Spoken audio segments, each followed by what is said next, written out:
A major update is coming to Rise of Kingdoms. They just released this in the Rise of Kingdoms Future and Beyond, and today I'm going to break it down for you.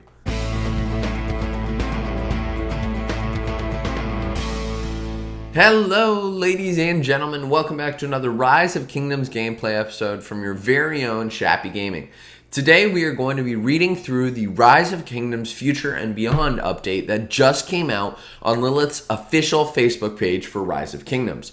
This update includes all sorts of new things. There's a new KVK format that's coming, there are new commanders, new troop types, and so much more. If you haven't already, do be sure to hit that subscribe button right over there, bottom right hand corner, and hit the bell so you get notified when new episodes come out. Today we're going to be reading through this update. I'm going to be giving you my honest feedback on what I think this means, and let's get into it, shall we? So, the first thing that they're going to be covering is the new season storyline. As you know, Lilith has come out with a couple over time. There's the Desert KVK, there was the March of Ages KVK, there's the Heroic Anthem Power Up KVK, and so here's another one that I am actually very excited about. So, first things first, this new season story is scheduled to be released in early November this year. And there are two brand new season storylines in development, and the team is focusing on polishing the gameplay and scripts. They have taken valuable feedback from their players during the testing phase, and are dedicated to sharpening their storylines and improving the gameplay design this year. That's great news. I'm really excited to see what they can come out with. First thing is the maps and terrain. The new storyline will be released in November. We'll see improvements and changes in many aspects of the game, including the map layout, camp composition, social dynamics, and specific rules of the gameplay. Take a peek at our new map in the pictures below. That's these. So, now let's talk about the matchmaking mechanics. In the new storyline, players will be divided into two camps. So this is very much like light versus dark. And each camp will have 3 starting points, from which players will take on others in 3v3 battles. This is a nice change from previous KVKs where it was always a 1v1 battle or, sometimes it'd be 1v2. So this is interesting. I'm curious to see how this works out. Looking at the image down here, it does still look like it's going to be a 1v1 that slowly creeps up to a 3v3, but I am excited to see how this works. The new update will also bring back the team mode that is similar to light and darkness. As you guys know, I am a big fan of light versus dark. Let me know in the comment section below. Are you? But I'm curious to see what this means. Are we going to see the team tech be introduced again? Because in light versus dark, that was kind of fun. I wonder if they're going to bring it back. And to bring new possibilities to diplomatic and strategic gameplay, as well as striking visuals, they have designed a stunning asymmetrical map. In the new map, kingdoms of the same camp will have to develop on their own and fight their way across the map before they can finally join their allies. Okay. The new storyline is set against the backdrop of the fight for the throne in the aftermath of Ark of Osiris. Okay, this is kind of irrelevant, but I'll read through it for you anyways. With the terrain set predominantly in the Egyptian deserts. So this may be somewhat similar to the Egyptian KVK. After the death of Osiris, who will be the new king? Will Seth keep his throne after the brutal murder of his brother? Or will Horus, son of Osiris, avenge his father in the Hamletian tale? You, governors, will decide. So, I'm going to zoom in real quick here, and hopefully we can get a better visual of what we're looking at here. So as you can see, that it's AABB format, which means that this could be really interesting if you have multiple Imperiums or not. But this was the original kind of KVK formatting that we saw previously, where you had AABB and CCDD.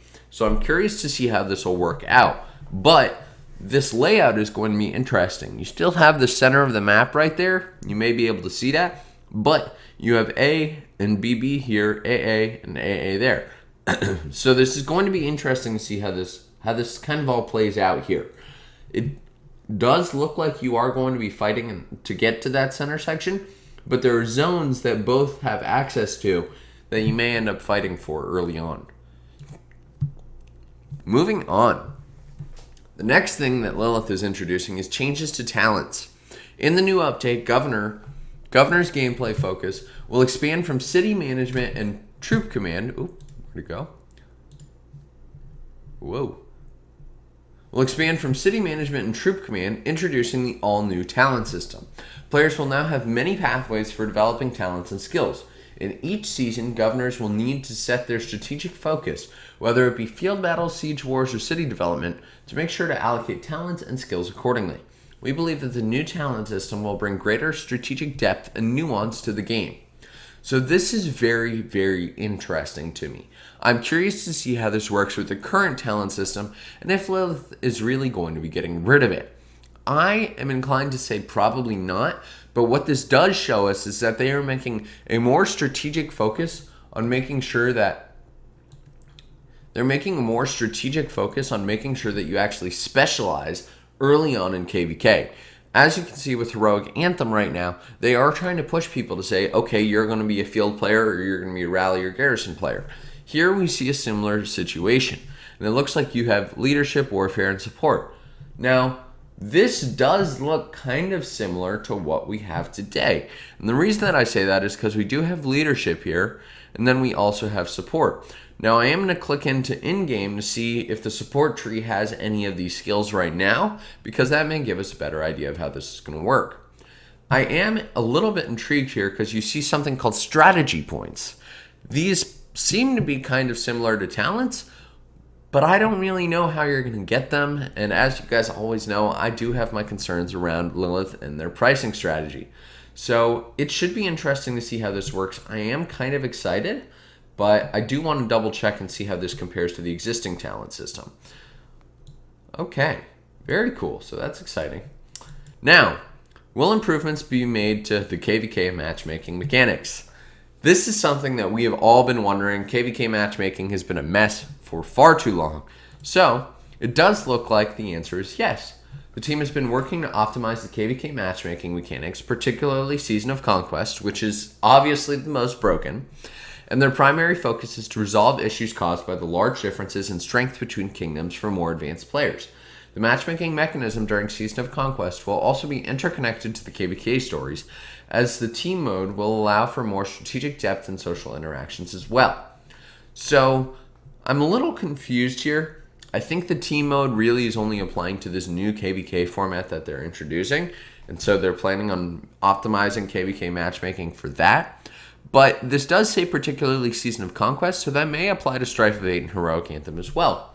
I'm intrigued, but I guess we'll find out what that means. Next, so in the Desert KVK, they have introduced range combat, and I believe they did it in Heroic Anthem Power Up as well. And range combat is something that I personally have not seen yet in game, but I've heard quite a bit about. A lot of people are not such crazy fans of it, but it does look like Lilith is still playing into it. And so the question of when will we see range combat in the game seems to be being answered. Along the new storyline, the full range combat experience will also be available to players in early November this year. Many players might be aware that they're currently developing a feature for range combat. Yep, we figured that out.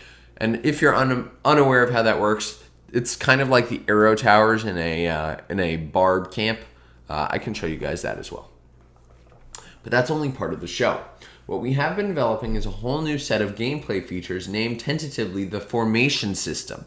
The new system will take playability and strategic nuance to a different level in combat, battlefields, unit types, and more.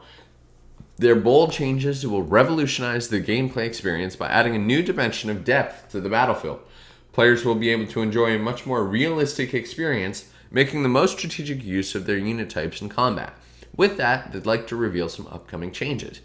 This is a big deal. I'm telling you guys right now, I think formations are going to be a massive change to the game. I don't know how they're going to work with the mechanics that we see today, but I do have some concerns around this. Lilith seems to be continuing to complicate the game, and so for newer players, this is going to become harder and harder because you've now got equipment, you've got talents, you've got skills, you've got different types of KVK, you've got different types of tech. I'm worried that things are getting too complicated for new players to actually adopt the game. Let me know what you guys think in the comment section below, but with that, let's read about what these formations are.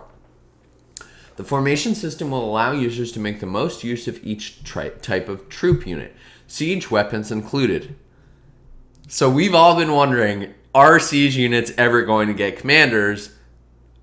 It looks like maybe they're going to. So let's continue. With the introduction of formations, the spatial positioning of different troop units will become a fundamental part of gameplay. For example, ranged troops can snipe enemies from afar, like the arrow towers. Melee units, on the other hand, can deal intense damage and establish a defensive line against an enemy advancement at close range. Alongside this, existing game features such as resource gathering and mobility will also be enriched by the introduction of formations. So this I'm really curious about. I wonder if you change formations, if you're going to be able to run away faster, or if you change formations, will you gather quicker? This is kind of intriguing to me.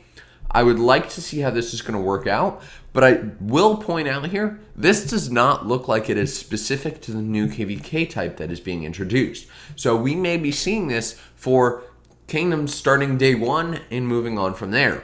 So this may be a huge update that's going to affect everyone. So here's a look at some of these formations. And again, this seems to reflect what my initial thoughts are, because right here are mangonels. As you guys know, mangonels are a T3 siege unit. Why would you have T3 siege units if you're not a T5 player yet? So the first thing we have here is the hollow square formation, which may make you more immune to being swarmed. That's kind of what it looks like. You've got troops on all sides of you, and you've got your siege units, and you've got your normal units. So that's okay. Next, we have the wedge formation. I wonder if this is going to work better if you are being attacked by two enemies in a forward-facing area. Maybe this will work for different troop types with a fan-shaped arc. I don't know. I'm kind of curious about how this is going to work. And the next one is the echelon formation, which adds an all-new dimension for growth. The formation systems will offer rich content and usher in fresh ways to play. By combining ranged and close combat strategically, players can find their unique niche on the battlefield. So echelon formation actually looks like you're planning on attacking one unit and you're going to swarm them.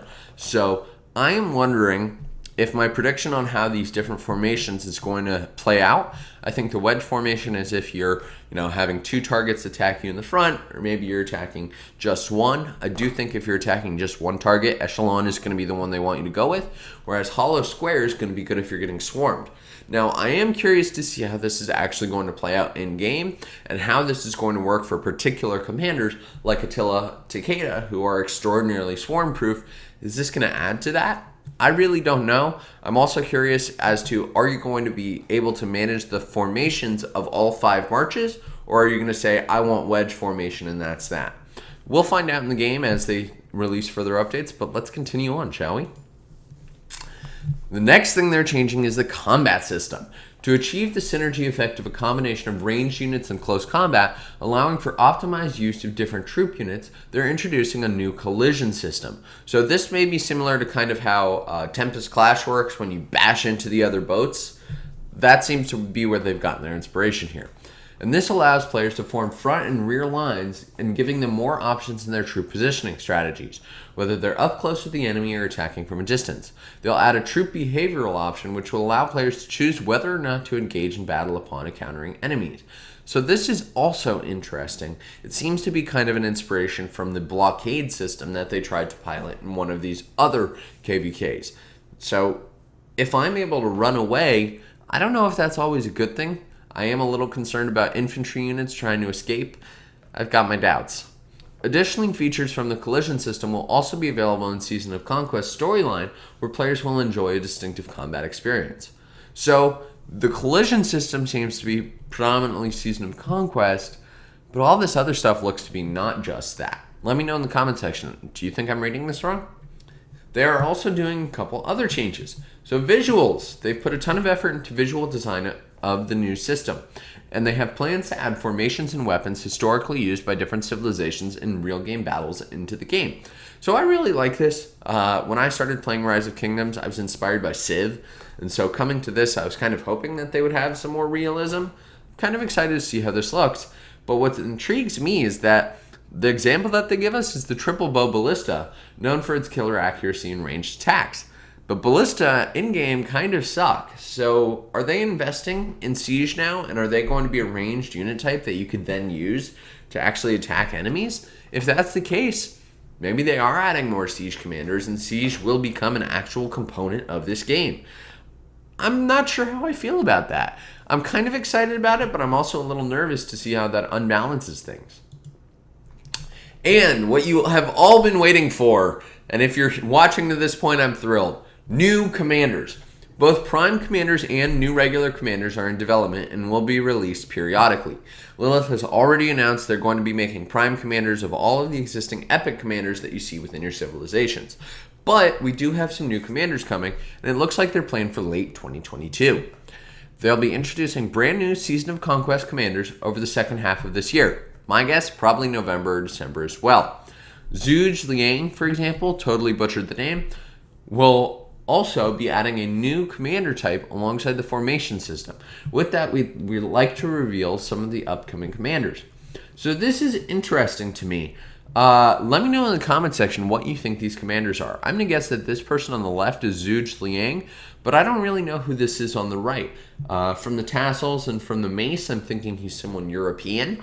But let me know what you guys think in the comment section. I'm kind of excited about this, and if you haven't already, do hit that subscribe button because I will be covering more on these commanders as we learn more. Last but not least, we have a bunch of new civilizations that they're planning on investing in. New civilizations are very important to their development plans for this year. And following the introduction to the Egyptian civilization, they've been working tirelessly on another civilization. Love this. Creating a new civilization is a highly complex process. I'll give it to you. Lots of graphics work to be done. And having completed their preliminary research, they've decided on their new civilization and are now conducting in-depth research. The design team pores over pages upon pages of historical materials so they can accurately portray their civilization's symbols, colors, clothing, and more. Their art team is sketching preliminary designs, so this is pretty exciting. Let me know what you guys think is the new civilization in the comment section below. And if you are as excited about this update as I am, be sure to give me a like. I'm super pumped. I know this has been a longer video than most, but I wanted to be sure I got all of this great content out to you. I hope that you've enjoyed. Thank you. Shappy out.